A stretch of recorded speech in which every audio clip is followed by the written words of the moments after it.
श्रीमद् वाल्मीकि रामायण बालकांड 28वां सर्ग।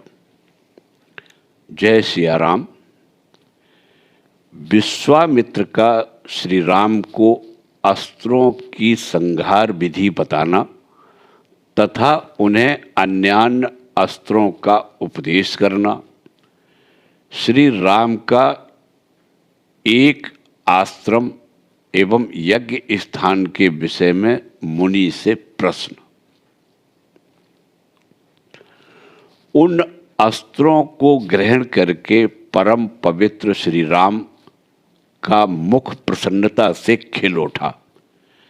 वे चलते चलते ही विश्वामित्र से बोले, भगवान, आपकी कृपा से इन अस्त्रों को ग्रहण करके मैं देवताओं के लिए भी दुर्जय हो गया हूँ। मुनि श्रेष्ठ, अब मैं अस्त्रों की संहार विधि जानना चाहता हूँ। ककुत्स कुलतिलक श्री राम के ऐसा कहने पर महातपस्वी, धैर्यवान, उत्तम व्रतधारी और पवित्र विश्वामित्र मुनि ने उन्हें अस्त्रों की संहार विधि का उपदेश किया। तदंतर वे बोले, रघुकुल नंदन राम, तुम्हारा कल्याण हो। तुम अस्त्र विद्या के सुयोग्य पात्र हो, अतः निम्नांकित अस्त्रों को ग्रहण करो।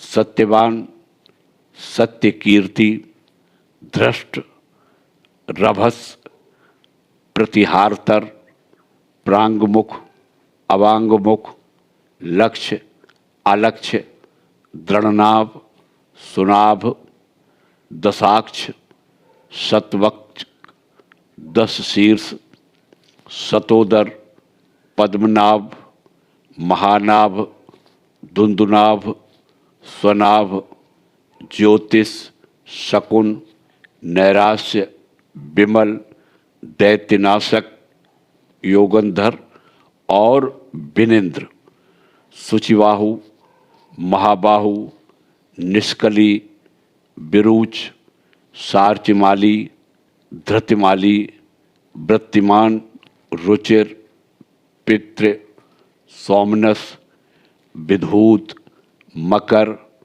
परमवीर, रति, धन, धान्य, कामरूप, कामरुचि, मोह, आवरण, जृंभक, सर्पनाथ, पंथान और वरुण, ये सभी प्रजापति कृशाश्व के पुत्र हैं। ये इच्छानुसार रूप धारण करने वाले तथा परम तेजस्वी हैं। तुम इन्हें ग्रहण करो।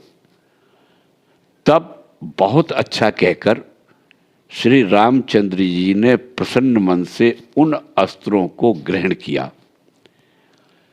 उन मूर्तिमान अस्त्रों के शरीर दिव्य तेज से उद्भासित हो रहे थे। वे अस्त्र जगत को सुख देने वाले थे।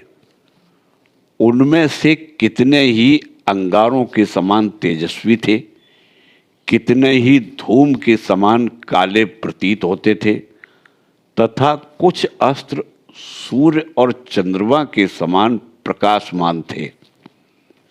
वे सबके सब हाथ जोड़कर श्री राम के समक्ष खड़े हुए।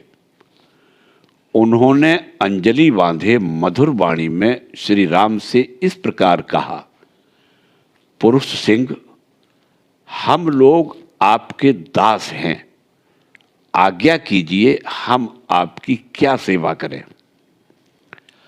तब रघुकुल नंदन राम ने उनसे कहा, इस समय तो आप लोग अपने अभीष्ट स्थान को जाएं, परंतु आवश्यकता के समय मेरे मन में स्थित होकर सदा मेरी सहायता करते रहें। तत्पश्चात वे श्री राम की परिक्रमा करके उनसे विदा ले उनकी आज्ञा के अनुसार कार्य करने की प्रतिज्ञा करके जैसे आए थे वैसे ही चले गए। इस प्रकार उन अस्त्रों का ज्ञान प्राप्त करके श्री रघुनाथ जी ने चलते चलते ही महामुनि विश्वामित्र से मधुर वाणी में पूछा, भगवन, सामने वाले पर्वत के पास ही जो मेघों की घटा के समान सघन वृक्षों से भरा स्थान दिखाई देता है, क्या है? उसके विषय में जानने के लिए मेरे मन में बड़ी उत्कंठा हो रही है।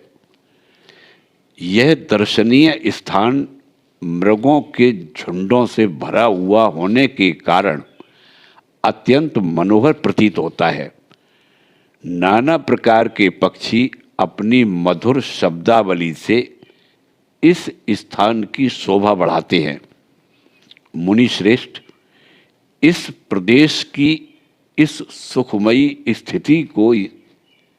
स्थिति से यह जान पड़ता है कि हम लोग उस रोमांचकारी दुर्गम ताटका वन से बाहर निकल आए हैं।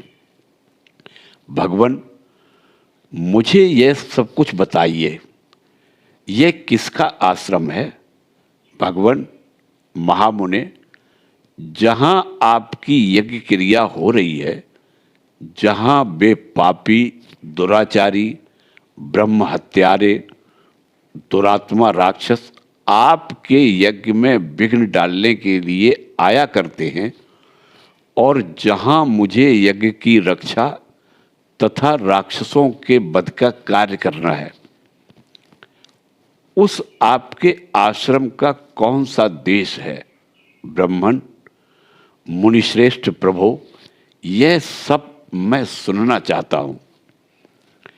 इस प्रकार श्री वाल्मीकि निर्मित आर्ष रामायण आदि काव्य के बालकांड में 28वां सर्ग पूरा हुआ। जय श्री राम।